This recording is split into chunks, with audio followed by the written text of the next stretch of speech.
मेरे करीब जनक सिंह जी और नीचे बैठे हमारे गुरु मार्गदर्शक प्रोफेसर संजीव शर्मा जी और मेरे सभी युवा साथी। मैं कुछ कहने से पहले एक शब्द थोड़ी सी 2 मिनट का मोहलत ले रहा हूँ कि 2008 की बात थी, 2007 या 8 की बात थी और मैं पहली बार किसी सेमिनार में पेपर प्रेजेंट कर रहा था और मेरे चेयर प्रोफेसर संजीव कुमार शर्मा थे उस सेमिनार में। वो काशी हिंदू विश्वविद्यालय का एक सेमिनार था और मैं उस दिन बड़ा नर्वस फील कर रहा था। आज पता नहीं क्यों वो नर्वसनेस सर को देखने के बाद पुनः आ रही थोड़ी सी वो पुरानी यादें याद आ रही है। जैसा कि सब जानते हैं और हम लोगों से बोलने से पहले हमारे कई युवा साथी बात कर गए विचारों की स्वतंत्रता, देश में प्रति व्यक्ति आय बढ़ना चाहिए, भारत विकसित कैसे बनेगा, विकसित भारत की संकल्पना सही है कि नहीं है, ये सारी बातें मुझे दो अर्थों में बात करनी है। पहली चीज, विकसित भारत है क्या? यह क्या किसी एक व्यक्ति या एक सरकार का एजेंडा है और 2047 के लिए है? तो आज से लगभग 24-25 साल बाद का एक विजन है, उसको हम विजन डॉक्यूमेंट कह सकते हैं। और उस 25 साल के बाद भारत में किसकी सरकार रहेगी, नहीं रहेगी, क्या रहेगा, वो कहानी अलग की है। लेकिन भारत को एक विकसित राष्ट्र बनाने का लक्ष्य हम एक नए सिरे से स्थापित करने की कोशिश कर रहे हैं। और ऐसा नहीं है कि ये लक्ष्य पहली बार स्थापित हो रहा है। यदि हम पंचवर्षीय योजनाओं को देख लें, विशेषकर 9वीं 10वीं 11वीं को, तो कुछ लक्ष्य हमें जो विकसित भारत के कुछ लक्ष्य वहां भी मिलेंगे। थोड़ा सा मैं इस बात को अपॉलिटिकल कहना चाहता हूं क्योंकि हो सकता है शब्द लेफ्ट राइट के कॉन्टेक्स्ट में देख लिए जाएं, इसलिए मैं उस शब्दों पे आ रहा हूँ। यदि हम समावेशी विकास की बात करते हैं या मॉडर्न डे में या कंटेम्पोररी टाइम में सबका साथ सबका विकास की बात करते हैं या इंक्लूसिव ग्रोथ की बात करते हैं, तो ये संकल्पनाएं भारत में नई नहीं है। और इंक्लूसिव ग्रोथ के लिए यदि हमें पर कैपिटा इनकम बढ़ानी होगी, हमें स्टेट कुशनिंग बढ़ानी होगी, स्टेट का सपोर्ट बढ़ाना होगा और स्टेट के वेलफेयर एक्शन को आगे ले जाना होगा, तो ये विजन हमारे पास पहले से भी चले आ रहे हैं। लेकिन एक जो महत्वपूर्ण बात, यदि आप विकसित भारत के जो प्राइम मिनिस्टर की स्पीच थी और उसके की पॉइंट थे यदि देखिएगा, उसमें कहा गया कि लीस्ट इंटरफेरेंस ऑफ स्टेट, या जहां स्टेट की जरूरत नहीं होगी वहां राज्य हस्तक्षेप नहीं करेगा। इसको दो संदर्भों में देखा गया। एक, कि राज्य अपनी कल्याणकारी योजनाओं से पीछे हट रहा है। दूसरा, यदि मैं राजनीति विज्ञान की भाषा की इस्तेमाल करूं तो शायद यदि स्टेट अपने आप को रोल बैक कर रहा है तो इंडिविजुअल लिबर्टी बढ़ती है। एक जनरल प्रिंसिपल हम उस अर्थ में भी देख सकते हैं कि भारत यदि विकसित होगा तो लोगों के स्वतंत्रता में बढ़ोतरी होगी। दूसरा संदर्भ, यदि विकसित भारत के विजन को लेके बात करें तो शायद पहला एड्रेस जो प्रधानमंत्री ने किया वो सेंट्रल यूनिवर्सिटीज के वाइस चांसलर और यूथ को, और वहां के लोग सबसे पहले यही कहा कि youth will be the agent of change rather than any political party, rather than any political institution and all. And why the youth is acting as a catalyst for these things. शुरू करता हूँ दो कहानियों से, छोटी छोटी। मैं थोड़ा फील्ड पे काम करता हूँ, मैं उन्हीं कहानियों से शुरू करता हूँ। मैं यूपी के गांव में कुछ क्षेत्र अध्ययन के संदर्भ में घूम रहा था और एक गरीब परिवार से मिला और वो प्रधानमंत्री अन्न योजना का बेनिफिशियरी था। बात करने के दौरान पता चला कि उनकी मासिक आय पूरे परिवार की 7-8 हजार रुपए है। और मैंने उनसे ही पूछा कि आपको क्या मिला। उन्होंने कहा कि जब हमें राशन मिल जाता है तो हमारी आय का एक बड़ा हिस्सा, उस पे खर्च होने वाला जो राशि है वो हमारे पास बच रही है।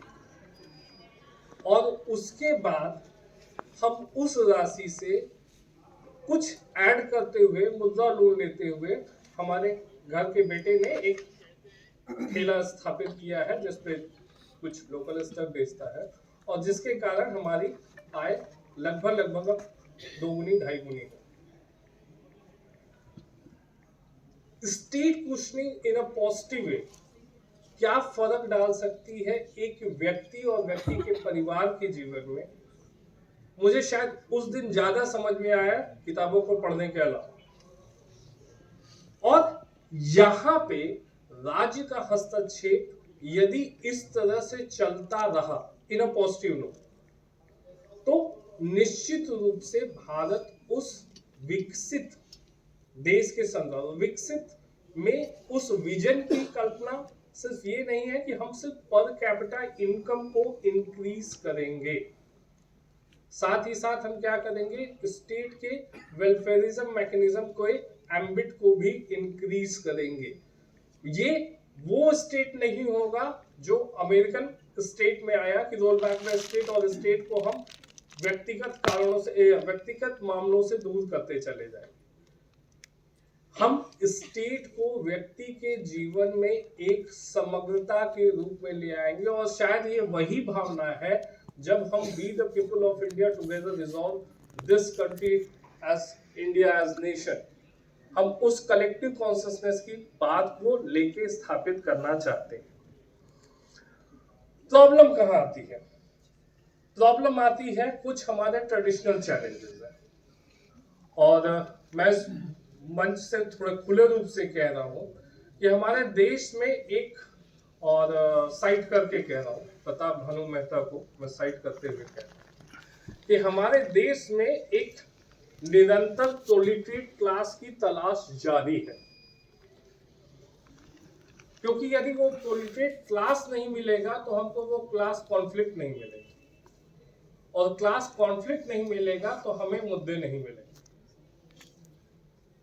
भारत में हमने वर्ग बनाया, हमने कहा एक दलित वर्ग है, एक ओबीसी वर्ग है, एक अनरिजर्व वर्ग है, और वर्गों के हित अलग अलग हैं। ये परिणाम रजनी कोठारी भी लिखते हैं तो कास्ट छत्रप और ये सारी कहानी जोड़ के रखते हैं। लेकिन क्या वास्तव में ऐसा रहा? Political desire for that proletariat class led to what? We are divided into so-called class categorization or group categorization, and we are counterposed against each other. और उनका लाभ किसको हुआ? यदि मैं 2-3 अर्थों में लूं, यूपी, मैं उस राज्य से बिलोंग करता हूं, बहुजन आंदोलन के बाद क्या वास्तव में कोई सामाजिक आर्थिक परिवर्तन देखने को मिलता है, जैसा कुछ विद्वानों ने अपने आर्टिकल में लिखा कि this is a silent revolution? कहां है वो आंकड़े? साइलेंट रिवॉल्यूशन तो है, मैं मान गया, लेकिन उसके पीछे का कोई आर्थिक या सामाजिक आंकड़ा वहां कोई स्थापित रूप से है नहीं। दूसरी चीज, हमने भारत में गरीबी कैसे की, कम की? एक और एग्जांपल मैं पुराना दे रहा हूं। उत्तर प्रदेश राज्य में, मैं बार बार साइट कर रहा हूं, सॉरी, मेरा एक काम वहीं का है, इसलिए 1991 के आंकड़े में लगभग 4 करोड़ के आसपास, सॉरी 40 लाख के आसपास अनुसूचित जनजाति की संख्या, और 2008 के 9 की एक रिपोर्ट आई और ये कहा गया कि अनुसूचित जातियों में गरीबी दर लगभग 3% कम हुई। लेकिन उसी समय एक और कहानी हुई कि अनुसूचित जनजाति की संख्या, एसटी की पॉपुलेशन 40 लाख से बढ़ के 1 करोड़ 66 लाख हो। मैं राउंड फिगर में डाटा बोल रहा हूं। और हुआ क्या कि कई अनुसूचित जातियों को शेड्यूल कास्ट की लिस्ट से उठा के शेड्यूल ट्राइब की लिस्ट में रख दिया गया।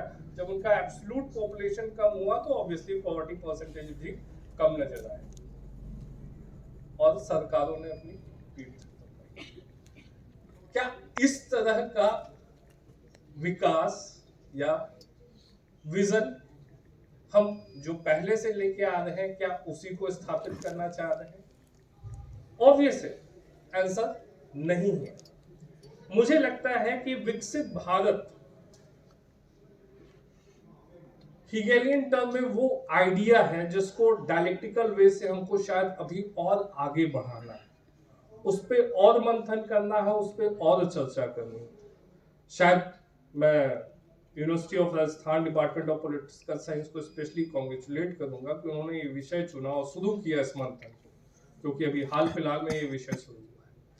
लेकिन क्षेत्रीय संदर्भों में भारत में विकास के अपने चैलेंजेस और उन चैलेंजेस को उन क्षेत्रीय संदर्भों में ही समझना पड़ेगा और उसके लिए हमें शायद ग्रास रूट लेवल की डेमोक्रेसी या जो हमारे पंचायती राज या अर्बन लोकल यूएलबी बॉडीज है उनको ज्यादा से ज्यादा मजबूत करना पड़ेगा। अब जो कहानी है कि क्या ये संकल्पना ही बुरी है, क्या ये संकल्पना ही दिक्कत है, तो शायद मुझे लगता है कि वो विचार करने से पहले ही हम संकल्पना की अच्छाई और बुराई को शुरू कर देते हैं। जब मैं इस संदर्भ में थोड़ा बहुत पढ़ना शुरू किया या कुछ करना शुरू किया तो मुझे दो तरह की चीज मिली। एक जिसने ये कहा कि ये एब्सोल्यूट नॉनसेंस है, एक जिसने ये कहा कि ये एब्सोल्यूट सेंस। मुझे लगता है कि we have to strike a balance between the two. और भारत के संदर्भ में स्पेशली विथ 2 लाइन मैं कंक्लूड करना चाहूंगा, जहां अभी भी लगभग 25-26% पॉवर्टी रेशियो है, कि अंधेरी रात में तूफानी हवा थी और टूटी हुई कश्ती थी, यह असबाब कम थे कि उस पे बाखुदा तुम हो। धन्यवाद।